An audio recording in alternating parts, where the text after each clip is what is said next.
கர்த்தருக்கு ஸ்தோத்திரம்.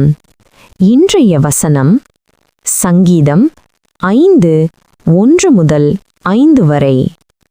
கர்த்தாவே, என் வார்த்தைகளுக்கு செவிகொடும், என் தியானத்தை கவனியும். நான் உம்மிடத்தில் விண்ணப்பம் பண்ணுவேன். என் ராஜாவே, என் தேவனே, என் வேண்டுதலின் சத்தத்தை கேட்டருளும். கர்த்தாவே, காலையிலே என் சத்தத்தை கேட்டருளுவீர். காலையிலே உமக்கு நேரே வந்து ஆயத்தமாகி காத்திருப்பேன். நீர் துன்மார்க்கத்தில் பிரியப்படுகிற தேவன் அல்ல. தீமை உம்மிடத்தில் சேர்வதில்லை. வீம்புக்காரர் உம்முடைய கண்களுக்கு முன்பாக நிலை நிற்க மாட்டார்கள். அக்கிரமக்காரர் யாவரையும் வெறுக்கிறீர். ஆமேன்.